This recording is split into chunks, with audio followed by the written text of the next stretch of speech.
I'm really excited he can come back and talk to us about camp security. Tell us your role with camp security and how you got involved with this archaeological site.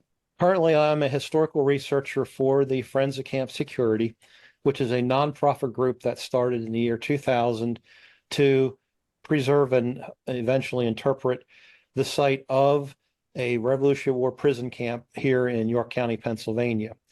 I really became involved back when I was in undergraduate school. I was a work study student working at the Historic Society of York County in the library in 1979. That they were doing a major archaeological excavation at the site, and the researchers were coming into the Historical Society to look at resources there. And so the site was only about a mile from where I lived. I became very interested in the site. In my undergraduate education, I did what was called a major honors project, essentially a thesis on camp security as my senior project. And that paper stood as one of the primary histories of the encampment until more recently when other things have been written. So I've been involved with the history of camp security since 1979, basically. I didn't really join the Friends of Camp Security until about 2008, when they were looking to get some more historical expertise on the topic. And the president approached me and said, we'd really like you to come and to just tell us what you know. Well, that grew from telling him what I knew to becoming heavily involved. Now I'm on the board. And my primary role is to do historical research in archives and libraries and so forth. And I do a lot of public speaking on behalf of the Friends of Camp Security about the history of the encampment. Yeah, that's amazing. And a cautionary tale to be careful to share what we know with people if we don't want to get further involved. But it sounds like it's been a passion project of yours, that you've been interested in. So why does this site matter? Like, what is so important about this? I mean, because like right now it's just dirt, quite frankly, and I'll take, I think most genealogists are into history, but we'll take the, reluctant, child or spouse who might get taken to this site to go look at it. What is special about this site? Well, first of all, I want to say, if you go there today, even if you go there today, they are doing archaeological excavation while we are speaking. That looks like the weather was holding enough for them to be out there today. Okay. But other than that, if you go out there, all you're going to see is a field. So what does the field tell you? Well, it's probably not that exciting, but camp security is vitally important to the history of the American Revolution for several reasons. One, it was a part of an effort by the Americans to deal with a problem they never anticipated, and that is capturing large numbers of prisoners. And so York County, along with there were prison facilities at Lancaster, Reading, Frederick, Maryland, Winchester, and Charlottesville, Virginia, and there were some also facilities up in New England. So this was part of a series of encampments across the colonies, housing large numbers of British and, other places held German prisoners. So it's important because it's evidence of the beginnings of the bureaucracy of our federal government. How do you deal with a problem that you didn't know what to do with? So that's one thing. The site itself is significant because most of the other prison encampment sites across the United States have been covered by development. And camp security is, we always say, I'm not sure this is absolutely true, but we always say it's the only Revolutionary War prison encampment that has not been covered by development. And so just like we can go into an archives and read documents, we can go into a field that's only been farmed for the past 200 years, dig down into the dirt and uncover documentation about what the camp was like, how large it was, different parts of the camp and so forth. So that's another reason that this site is so significant and that we're so interested in preserving it. And I might also mention that it's not just of interest to York County or Pennsylvania or even the United States. I mean, it's part of United States history, but because British prisoners were held here, and of course, after the war, the British soldiers returned to England, or some of them went to Canada. We have people from particularly England, Canada, and sometimes Australia coming to here to find out about what happened to their ancestors who were in captivity. So it's really an international story, and we're starting to play that up more, particularly as we're approaching the 250th anniversary of our country, because they're going to be celebrating a lot of Revolutionary War things. And here we have the opportunity to, uh, I won't say celebrate a prison camp, but it's an opportunity to have international links to a common experience in Pennsylvania. I think we like to look at ourselves, they always talk about the Revolutionary War patriots, so the idea that the patriots would be imprisoning people that, it does cause a little bit of distaste in people's mouth, but it's a fact of war. Right. You had people who were loyal to the British Crown. Certainly the United States at the time, or America, the patriots weren't really I wouldn't say they weren't really prepared to win. There wasn't really a plan of what to do once they did win, or once they triumphed over the British. Obviously it took almost a decade to get a government really in place that Yeah. functioned. Well, And they definitely were not prepared to deal with the numbers of prisoners that the two largest battles that they captured prisoners at were Saratoga in New York in 1777 and Yorktown in Virginia in 1781. And in each place, they captured several thousand British and German prisoners. okay, And the problem is you're dealing with all of those at one time. Now of course, they had captured prisoners earlier in the war, um, but they were smaller numbers, and a lot of times they were just housing them in local facilities. So in fact, a recent study came out, and the gentleman was pointing out that when they were small, very small numbers, they were actually lodging the prisoners in people's homes. Um, and then sometimes they put them in local jails or whatever facilities they had. But now when you're dealing with thousands, you have to have a larger facility. yeah, I I didn't realize it was thousands. I need to read closer to the history. Do you have any idea if the conditions at the camp were similar or anything like the rumored conditions at or what we know of the Civil War prisons? That those were tended to be pretty horrific from. Well, I would say conditions were probably not good, but it wasn't necessarily their intention. It's again, you don't have a bureaucracy in place. You you don't have a steady means of supply. Uh, Camp security throughout its history. Now, camp security was established in the summer of 1781, so you're getting near the end of what they considered the fighting part of the war. The war didn't actually end until 1783. Right. Um, so throughout its history, from 1781 to 1783, there were problems with supplies at camp security. They were bringing food in from the local area, which was one of the reasons the camp security was established in Pennsylvania, in York County, is because George Washington felt that this area had not been as heavily hit by the war as some other parts of the colonies, and they were bringing beef from the local farms to feed these people. But even so, there are accounts where people are saying they're just not getting fed. The supplies aren't getting there. And the first prisoners to arrive were those that were captured at the Battle of Saratoga under what was known as a convention. And they were called the Convention Army. And the convention was not an official surrender. It was kind of a deal that the Americans made with the British that, uh, you know, you get some special privileges. You're not going to be in captivity too long. We'll try to march you back to another port, and you just leave the colonies. Well, that never happened because Congress thought the convention was too lenient. And as a result, these men stayed in captivity from 1779 until the end of the war.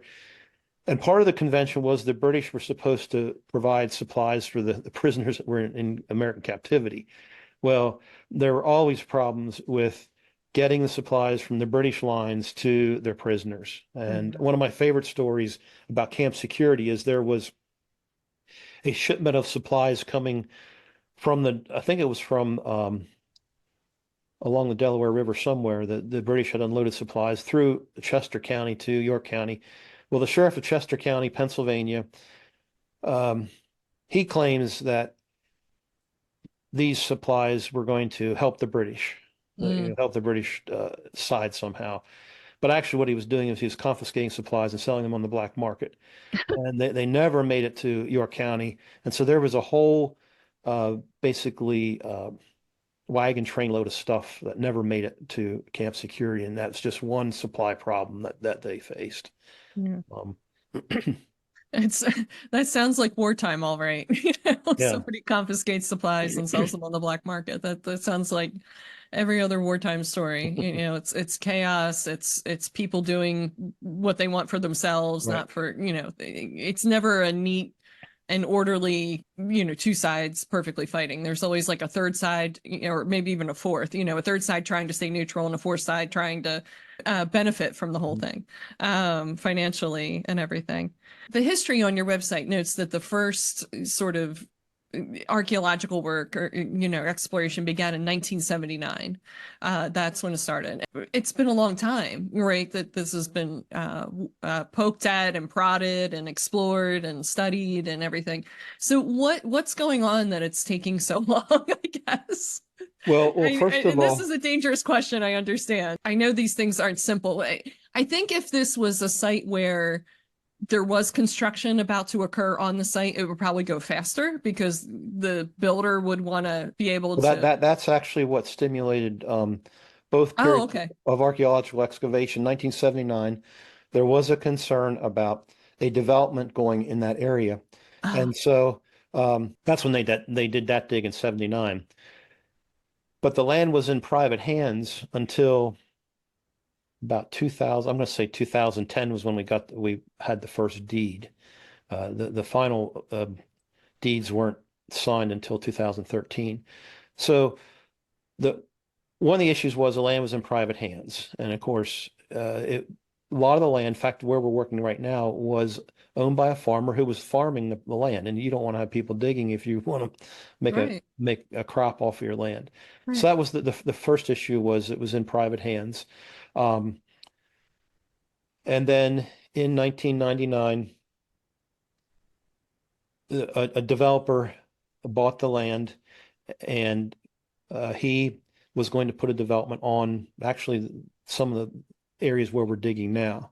And that's what prompted the formation of the Friends of Camp Security to oppose that development and to try to purchase the land from the developer and somehow make it uh, either preserve it as a private preserve or in public lands. And what happened was the Friends of Camp Security put together a consortium of public and private groups and also solicited private donations through the Conservation Fund of Pennsylvania. We were able to combine all these resources, purchase the land, and then the land was given to Spring and Sperry Township to be its owner and manager. So currently, it's called the Camp Security Preservation Area is under the ownership and management of Spring and Sperry Township. We are exploring the possibility of having it designated as a national park. We're not sure where that's going to go. I mean, that may be a long and Yeah. arduous process.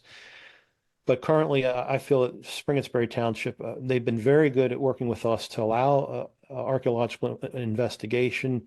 They allow us to have some public programs on the site. Um, I think the township is proud of what they've done Right. because it's bringing recognition to like I said, international recognition to this area. So that's been a pretty good partnership for us. So that's kind of the ownership was one issue. The other issue was camp security was a complex. It wasn't just a one structure or it wasn't just a building.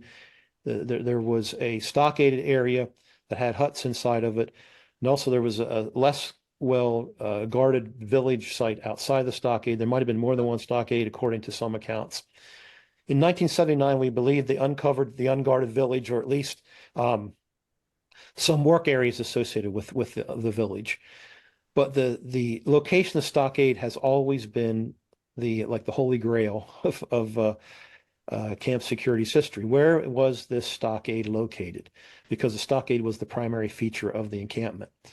And we had two different digital surveys, one using electromagnetometer, I believe they called it. We did also ground penetrating radar. And those surveys were inconclusive as to where the stockade was. And that we got what were called hot spots And we dug there, and it turned out that they were either geological Hmm. features or soil, had something to do with the soil composition. And finally, in 2022, we got lucky, I guess you might say, and encountered the stockade trench with the evidences of post holes in the trench, which would be the evidence of the stockade. And so since 2022, the archaeologist has been trying to track the outline of the stockade. That's one of our first goals, is to establish the perimeter of the stockade, see how large it was, what shape it was, where the main gate might have been, and so forth. In a presentation we did earlier this week, somebody asked about latrines. I mean, everybody has to go to the bathroom, right? And they have to go to the Right. bathroom somewhere. Right. And generally latrines are dug into the subsoil. I mean, they're usually dug 4 or 5 feet at least, sometimes deeper. And we'd love to find latrines because that would give us some more information. And generally latrines are places where they're also throwing refuse, which might include Yeah. artifacts. That would be helpful. So once we establish a perimeter of stockade, hopefully it might lead us to where the latrines, there's references to wells being dug. We should find some wells on the site as well. Although there is a stream that runs close to the stockade site as well as a spring. So there are water sources. And when they did one of the whatever they call it, survey, the gentleman who did that said he found evidence of other old springs that are now dried up on the Hmm. hillside. So, there was a good bit of water on the site, which is probably one of the reasons it was selected, because they would have water sources for the prisoners. The way they would have constructed the walls of the stockade would have been to dig a trench, Yeah. set the posts in that trench, and backfill against the posts. So, Okay. so what we have uncovered is the trench that was dug for the Okay. posts, and then the evidence of the post holes themselves. Now, Nice. there Okay. is a historical record that after the camp was emptied in May of 1783, the local farmers came and took the wood for either firewood or fences. Okay. So we're not finding post molds per se. I mean, we're just finding where the hole would have been. And in fact, the archaeologist is probably the only person who can figure, because I've helped with some of these digs, and when you get down to that point, it's just a matter of feeling the difference in the texture of the dirt. Sometimes there's a slight difference in the color. More often, it's more of a texture thing. Identifying them, he and the professional. We have one chief archaeologist, and he usually has 1 or 2 assistants who are professionals, and then most of the digging work, the handwork, is done by volunteers, including myself. So volunteers strip off the topsoil, they dig down to the subsoil, and then some of the more talented volunteers will help with finding the post holes. I'm too rough for that, so when I help, they usually keep me at the top part of it, because I keep on getting accused of digging too fast, too deep, and I really appreciate the care that the archaeologists have shown to try to document this carefully. Yeah, they give you another history book to read, or Yes. tell you to go do some more research. I get that. The latrine comment too, for people that aren't familiar with Philadelphia history, a lot of the archaeological work there has been done in latrines, and that's where they found, like, most of Philadelphia's colonial history was in latrines, pottery, coins, other household objects that were all tossed, and that's all they found, and what you'll find displayed in museums in Philadelphia. I do have a question too for our international audience, and for people here in the U.S. in terms of the genealogy attachment to the site. How would people find out if they had a prisoner there, or if one of their family was a soldier who was doing the imprisoning, I guess, at the site? Where would they find that? Because I've noticed on the website you did post a lot of genealogical stuff, which I think is fantastic, but maybe just point that out or explain it to Sure. people. Yeah. Let me start with the guards. There were 3 different groups of men who guarded camp security. Initially, it was guarded by York County Militia. Mm. We have lots of records from the York County Militia. Most of them are held by the Pennsylvania State Archives. And if you go to the website for camp security, which is campsecurity.org, you will see transcriptions of some of the lists. Now, I will emphasize what's on our website is only a portion of what is available. Uh, There are other records, and we're always collecting the stories of people who say, well, my ancestor was a guard at camp security. If his name is not on a list that we have, we will try to research it and verify that. In 1782, the militia was replaced by a Continental Regiment under the command of Colonel Moses Hazen, known as Congress's own. It was one of the few regiments that was actually funded by Congress rather than by the states. And we have some returns from that regiment. There have been some books written about Hazen's regiment, which you'll find names in. I think he only stationed one, maybe two companies at Camp Security because he was headquartered in Lancaster, and he was responsible for guarding the prisoners at Lancaster, York, and Reading. So he only sent part of his command here to York County. We do have some names of men who were stationed here in York County from that regiment, but we've focused primarily in the past on the militia. The third group, Hazen's regiment, returned to line duty in October. Well, actually, they left October 31st, 1782, and they were replaced by a provisional Pennsylvania Line Regiment out of Carlisle under the command of Colonel Richard Butler. I've been unable to find any lists of men in Butler's regiment, primarily because the Continental Line was sort of reorganized, I think, I want to say 1780 or somewhere later in the war. And these provisional regiments don't have a lot of records. I mean, neither the State Archives nor the National Archives has much on Butler's regiment. Although we just learned about that not too long ago, that's another avenue that I'm really pursuing more in my research now and in the future. So we might have more about that. I'm hoping, hopefully starting in June, to develop a database of all the guards that were at Camp Security, and then that database will indicate the man's name, his unit affiliation, and the documentation we have for that. We can put that on our website, and then if people have a question, they can go there and say, oh, well, I see my ancestor's name, and this is where I can find documentation he was a guard there. Although if you have ancestors who you think were guards at Camp Security, please contact us. We'd like to know about that. Prisoners are a different story. I hope the British people, any British people who are listening to this don't get offended, but I always say that the American Revolution was to England that the same as Vietnam was to the United States. It was kind of like they didn't put enough resources into it. It wasn't a war they really wanted to be involved in, and they kind of people felt bad about it. And I mean, and so when you study, at least what I've read and seen of British regimental histories, they kind of skip over the Revolutionary War because it was not the most glorious part of their history. They like to focus on the Napoleonic era in particular because then they were the winners. Yeah. Let's hear about Lord Nelson again. Yeah.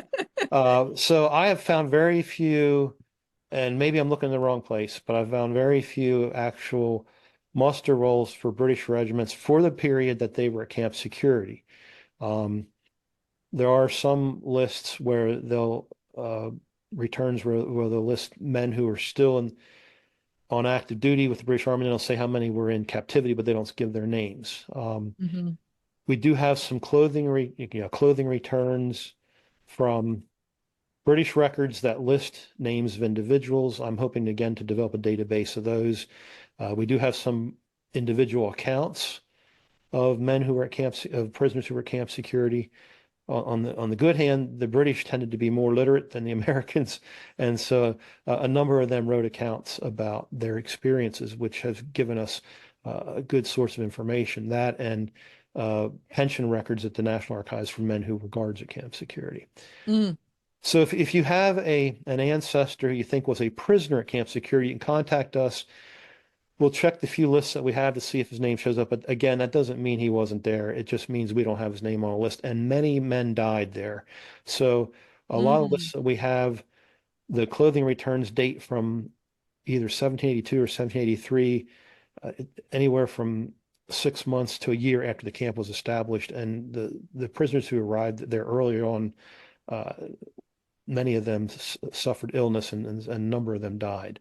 I mean, we estimate that possibly as many as 400 people died out there. We're Oh, just wow. there. Eh, Yeah.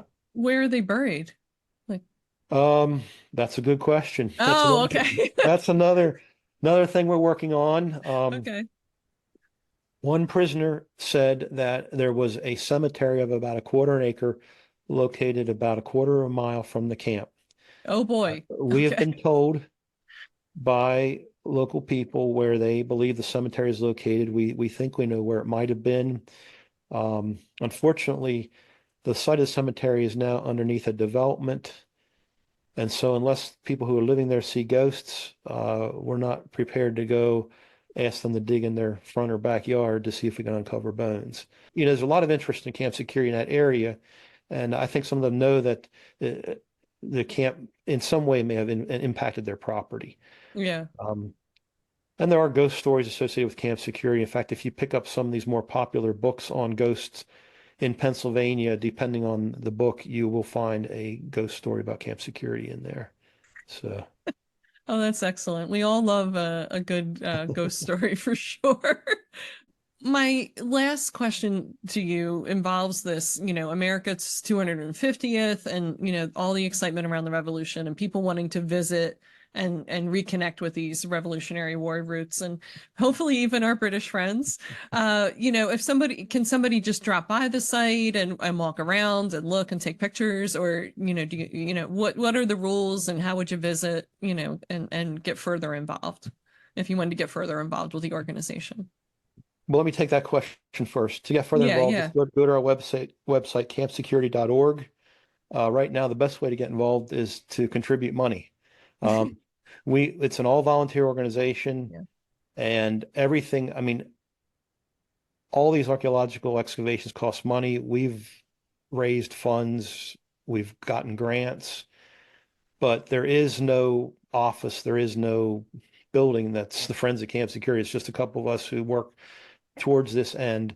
Um, so we rely again on donations and contributions and memberships to do that.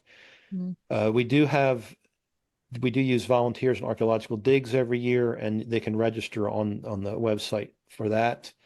Although I do not recommend that for you if you have any kind of physical issues because it can be hard work. I mean, it's digging, it's sifting, it's bending, lifting. Um, each year when we do an archaeological dig, we have what's called a public day. That's the only time that you can actually get to the site of the excavation because it's back in the middle of some fields which are relatively inaccessible. This year, with the rain that we've had, it's been a challenge. In fact, they've had a couple of vehicles get stuck this year. Oh, So what we do on public days, we get four-wheel drives and we actually shuttle people from a safe place to park back to the site and then back again. As of right now, you can't walk. Well, you can walk to the site, but we're not encouraging that because we don't want relic hunters and so forth back there. Plus, it's still being farmed, so when we're not doing archaeological excavations, the farmer is growing some sort of crop on there. We don't want his crop being trampled down by people.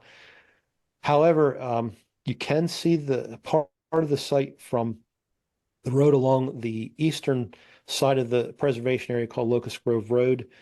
There's a church there. You can pull in their parking lot. And if you look to the west, you'll basically see the terrain, which is what's on the screen behind the background behind me is the terrain of camp security. At the north end of the site is a small township park. Now, that's not directly on the land where the stockade or any of the structure stood, but if you go to that park and they have a trail that goes back into the woods a little bit and go to the edge of the woods, you can look up towards the camp security site. oh, okay. Probably um, one of the next things we might do is try to maybe get an interpretive sign at that park to tell people about camp security. I know we were talking about at our meeting this week what we could do with what we have right now. Mm. And one last thing I should mention is Spring Sperry Township currently is in the process of developing a master plan for the entire preservation area and the township park. And that master plan will provide the guidelines for what will be done with this property in the future. I'm on the committee to develop the master plan, as are at least one or two other members of the Friends of Camp Security.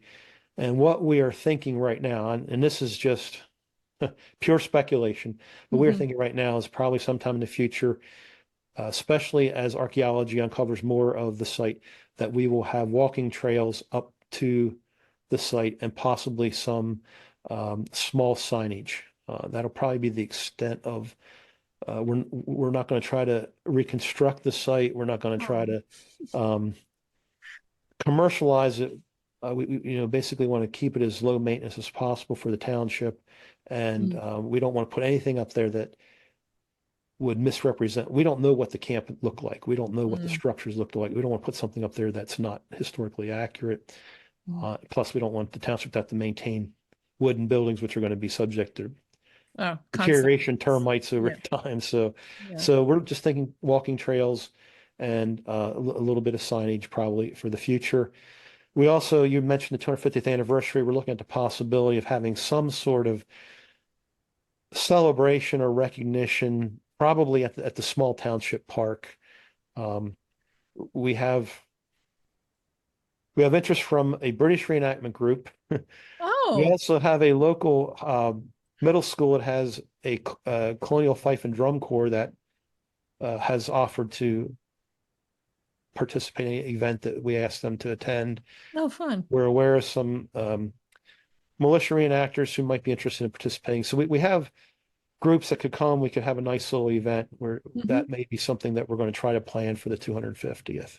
Oh, that'd be great. Oh, that would be fun. Yeah, I think it is a point of pride, as you mentioned, and I think pointing these sites out are wonderful.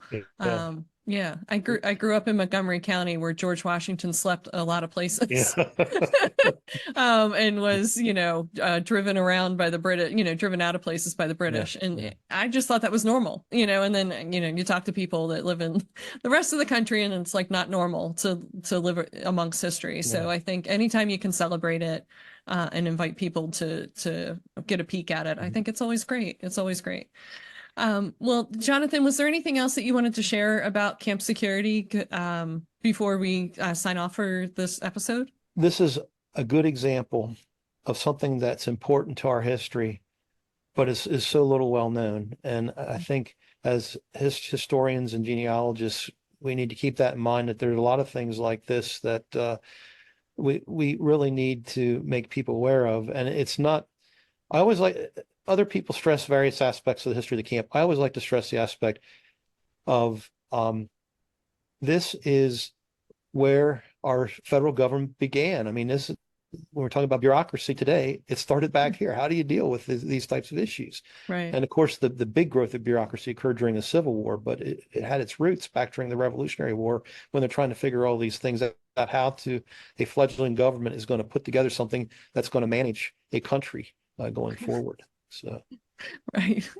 That is great. And your statement about keeping your mind open to things that you're going to discover in the past that you didn't, because the history that you learned in school was brief. You just got the highlights, and when you do genealogy, you're deep in the details for sure, in history. So, Jonathan, I wanted to thank you again for filling us in on this camp. We're looking forward to whatever you do for the 250th. Keep us informed. Sure. And I hope everyone who has relatives, I should say ancestors, not like they're alive now, unless they're a ghost on the site. But if they have ancestors at the site, to go ahead and contact you and become a member and support your ongoing efforts, so we can preserve this part of the nation's history, not just Pennsylvania's history, for future generations. Thank you. Thank you, Denise.